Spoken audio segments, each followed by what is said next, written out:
কথা না বলি। জি জি, আমি সালাম দিয়ে শুরু করি। আসসালামু আলাইকুম ওয়া রাহমাতুল্লাহ। সম্মানিত সাংবাদিক বন্ধুগণ, আমরা আপনাদের মাধ্যমে আমাদের প্রিয় দেশবাসীকে জানাতে চাই যে আমরা সবাই অবহিত আছি 15.5 বছরের দুঃশাসন অপশাসনের পর আগস্টের 5 তারিখ এই দেশে একটা গণ অভ্যুত্থানের মাধ্যমে পরিবর্তন এসেছে। যে পরিবর্তনকে এদেশের আপামর জনগণ অভিনন্দন জানিয়েছে।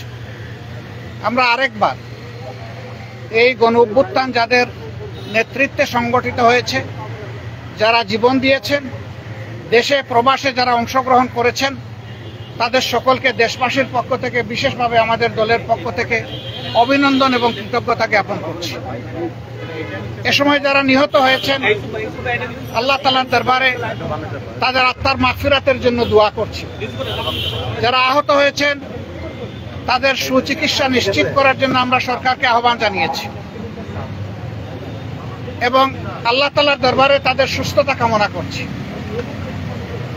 প্রিয় সাংবাদিক বন্ধুগণ, আপনারা জাতির বিবেক আর মিডিয়া জাতির দর্পণ, কিন্তু 15.5 বছর বিভিন্ন কারণে অনেকে তার বিবেক অনুযায়ী কাজ করতে পারেননি। অনেক ক্ষেত্রে বাধ্য করা হয়েছে সমাজকে বিভ্রান্ত করার জন্য, সরকারকে অবৈধ সুবিধা দেওয়ার জন্য মিথ্যা বানায়ট বিভিন্ন সংবাদ পরিবেশনের, যার সবচাইতে ওয়ার্স্ট সাফারার বা ক্ষতিগ্রস্ত পক্ষ হচ্ছে বাংলাদেশ জামাত ইসলামী। কিন্তু আমরা অতীত নিয়ে গাড়তে চাই না। আমরা দেশবাসীকে সাথে নিয়ে সকলের সহযোগিতায় দেশটা সামনের দিকে আগাক, সেই জায়গাটাই আমরা অবদান রাখতে চাচ্ছি। এই জন্য অতীতে যা হয়েছে আমরা পিছনে ফেলে দিলাম। তবে যারা সুনির্দিষ্ট অভিযোগে অভিযুক্ত, যারা মানুষ খুন করেছেন, গুম করেছেন, লুণ্ঠন করেছেন, দেশের সম্পদকে দেশে পাচার করেছেন, আয়নাঘর তৈরি করেছেন, মানুষের পর ত্রাসের রাজত্ব কায়েম করেছেন, তাদের বিচার, তাদের উপরে ন্যায় বিচার নিশ্চিত হোক, এটা আমরা দাবি করি। আমাদের উপর যেমন জুলুম করা হয়েছে, তাদের কারো উপর জুলুম করা হোক, সেটাও আমরা চাই না। আমরা চাই যে ন্যায় বিচারের মাধ্যমে সবাই যেন তার অপরাধের সঠিক পাওনাটা বুঝে পায়। আমরা আজকে এসেছিলাম দেশের প্রয়োজনে, জাতির প্রয়োজন। এই সরকার একটা নির্দলীয় অন্তর্বর্তীকালীন সরকার। তারা দেশ শাসনের জন্য আসেননি, দেশ শাসনের সুস্থ পথ বিনির্মাণের জন্য তারা এসেছেন। তাদের কাজ হচ্ছে জাতির সামনে যা জাতি বঞ্চিত ছিল, এটি প্রাথমিক ইনফরমেশন। যদি আমাদের দিনক্ষণ ঠিক থাকে, আপনারা ইনশাল্লাহ দাওয়াত পাবেন, বা যখনই হয় আপনারা দাওয়াত পাবেন। আমরা অবিলম্বে আমাদের চিন্তা জাতির সামনে তুলে ধরব যে কি কি সংস্কার এই মুহূর্তে প্রয়োজন, কি কি সংস্কার পরবর্তী পর্যায়ে আমাদের লাগবে। সেই জিনিসগুলো আমরা জাতির সামনে পারি এবং সকল ধরনের ষড়যন্ত্র রাখতে পারে, সেই বিষয়গুলো নিয়ে আমাদের এখানে কথাবার্তা হয়েছে।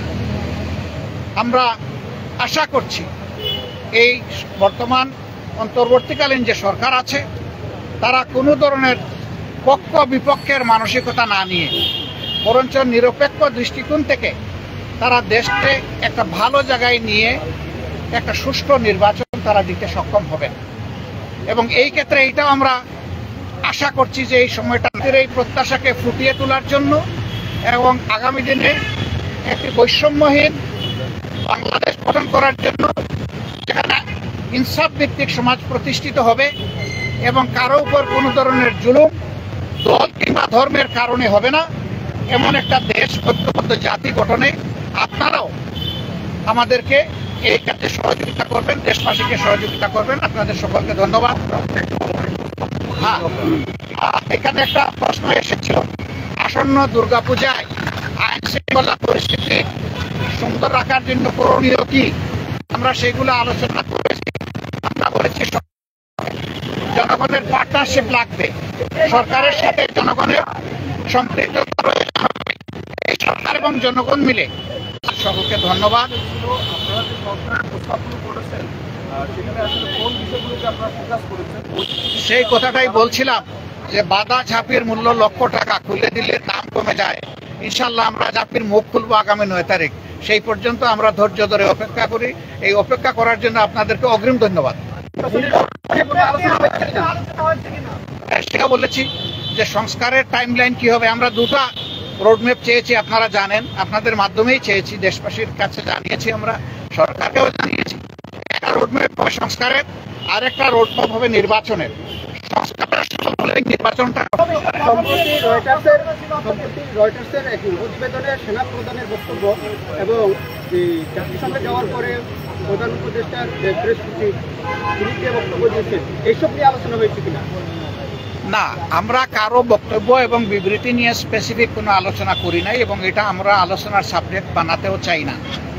আমরা শুধু সরকারকে এতটুকু বলেছি যে জনগণের বিশাল প্রত্যাশা আপনাদের কাছে, এই প্রত্যাশার সময়টা টেনে আমরা লম্বা করব না। এটাকে যৌক্তিক সময়ে, যৌক্তিক যে শব্দটা, এটার সম্মানটার জন্য বহাল রাখতে পারি আমরা, সেই দিকে আপনাদের দৃষ্টি আকর্ষণ করি। ওনারা কোনো দ্বিমত পোষণ করেন নাই এবং আমরা আশা করি এখানে কোনো সংকট তৈরি হবে না ইনশাআল্লাহ। আমরা শুনতে পেয়েছি যে সংস্কারের এই কমিশনের কয়েকজন সদস্যদের নিয়ে আমাদের আপত্তি বা রিজার্ভেশন আছে, এই কি সত্যি? আমাদের আপত্তি বা রিজার্ভেশনের বড় কথা না, সংশ্লিষ্ট মহল থেকে কেউ যদি কনসার্ন উত্থাপন করে এটা তাদের ব্যাপার। আমরা দলগতভাবে কোনো কনসার্ন উত্থাপন করি না। থ্যাংক ইউ সবাইকে, ভালো থাকেন। প্রশ্নোত্তরে আমরা সংস্কারকেই 1 নম্বরে গুরুত্ব দিচ্ছি। প্রশ্নোত্তরের এই পর্বটা এত মজাদার,